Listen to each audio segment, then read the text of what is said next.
Okay, so the two reasons that we would most likely be doing biofeedback for the muscle reeducation and for our relaxation. So we're going to talk muscle reeducation first. So goal here is to reestablish neuromuscular control to promote the ability of the muscle or a group of muscles to contract. So when we're working on our machine itself, we'd want to set our sensitivity settings so that the patient can achieve the maximum contraction that they're able to do, or kind of a maximum level of light that's available to us, about 2/3 of the time with their muscle contraction. Again, that gives them something to strive for. They're trying to create the maximum amount of lights lighting up on the screen, but they should only get there about 2/3 of the time. Okay, so we adjust our gain and our sensitivity to make that happen. So that it's not necessarily something that would be the same every single day. So make sure the patient completely relaxes between their contractions. Okay, we'd want the baseline to get all the way down to 0, so the lights to go all the way down to the lowest level, or the sound to be quiet in between the contractions. So we can work on just creating the contraction, again, isometrically at first. We can also work on speed. How quickly can they get the lights all the way lit up, or as far as they can get? Or how slowly can they make that happen? Again, when we start talking about getting them back into more active return to play, they're going to have to be able to fire that quickly, so we can work on speed. We can help this process, help the muscle contraction happen by giving other forms of feedback. Verbal feedback to the individual. We can also provide some tactile that I've mentioned in the previous videos by tapping or stroking the contracting muscle. Sometimes they can also contract the other muscles. So again, if we're doing VMO on the quad, they can contract, if their left one's injured, contract the right one while they're trying to do the left one. And that will, you get a little bit of reciprocal effect in that across the limbs, across the spinal cord. So those are all ways to help facilitate this happening. So with our protocol, with your machine, so we'd adjust the unit to the lowest threshold that picks up activity. So again, first off, that's going to be at that 1 microvolt level, okay, where we're getting activity. Then we want to increase, okay, and advance it so that we're getting to that point that, again, as they contract, about 2/3 of the time, they can get to their ideal. So usually up it to the 10 microvolts and have them contract. And if they're shooting it off the scope with the 10, then we move up to the 100. And then we would go to our dial and adjust the dial more appropriately. So we can get that dial higher to make it easier, or lower to make it harder. Within those three stages. So we adjust the audio and visual feedback to get what we want. We have the patient contract the target muscle to produce as much activity as they can. And when they get to that max, then when they can do that consistently, okay, then we need to advance the threshold. So we need to make it harder for them to get to those lights. Then we can advance to different limb positions or different muscle positions. So again, like I mentioned, if you're doing the quad, we can have them contract on the table and just do isometric. Then we could have them try to do like heel slides, where they'd have to contract that muscle to slide their heel on the table. So we get more of a isotonic contraction. We can have them do leg lift, trying to maintain that contraction. So again, making it more advanced. Eventually, we could get them up and doing things in a more functional position.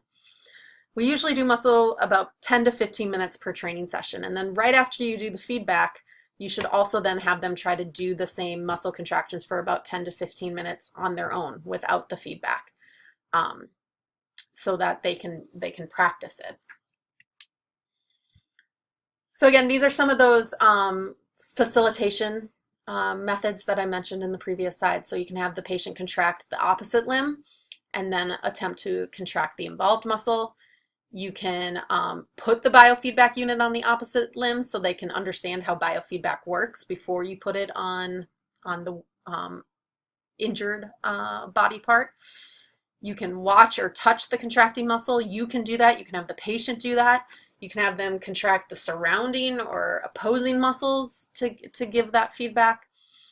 You can contract the proximal portion of a muscle, okay, which then also helps with the distal motor unit. So if they're having problems with their quad, can they do a hip, like a leg lift, which is more the upper part of the quad, and then work on the knee extension piece, which would be more of the lower fibers of the quad.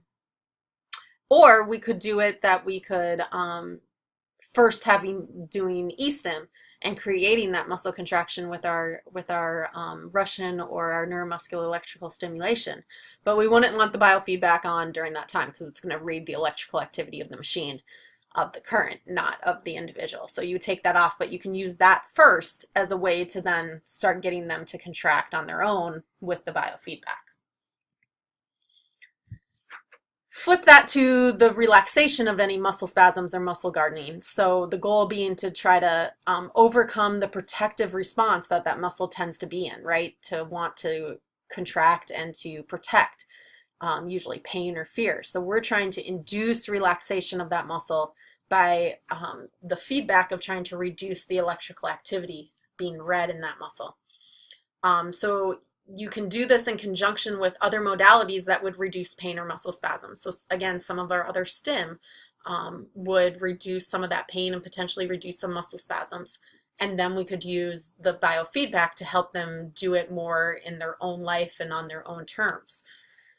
The goal being that we're trying to reduce the visual or auditory feedback to essentially zero. So we want that muscle to be completely relaxed and no electrical activity being read. So really important here for the patient to be in a comfortable, relaxed position. You want to start this in whatever the easiest position is going to be for them to relax. So a really common thing is like upper trap issues, right? So seated, the trap has to fire in order to hold up the head. So the best place to start doing this is usually face down in a face cradle where those trap can completely relax, or ideally could completely relax if they weren't guarding. So then we can work in that position, and then we can move again up into a more functional seated position.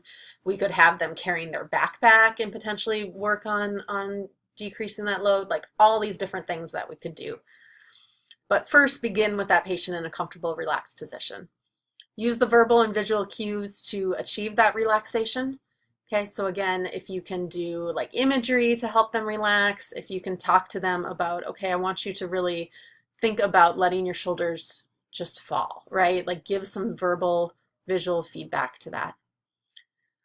So usually I have the facilitating the target muscle relaxation by tapping or stroking, more so maybe potentially massaging and creating relaxation.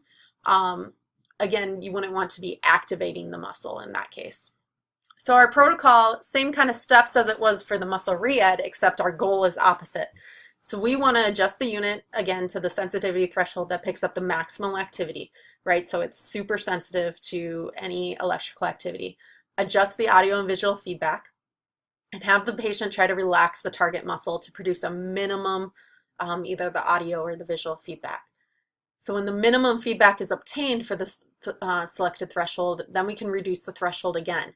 So if they're not able to completely relax where we're on the 1 microvolt, we would take it up to the 10 microvolt and then adjust our dial to more adequately. Again, about 2/3 of the time when they try to relax, they should reach their goal of 0. So we can adjust that.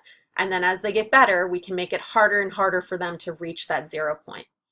So again, we can then advance the muscle or limb position, and we do it for about 10 to 15 minutes. And then again, we want them to practice without the biofeedback as well. So when we're done, we want to remove the electrodes, wipe away any of the excess gel. If we're using the disposable electrodes, with all our machine is, we discard them after use. Again, we want them to do some work afterwards, okay, so that they're not dependent on the biofeedback, and so that they can try to remember how to perform those contractions or that relaxation on their own. So you'd always want to go into then some active practice without the feedback.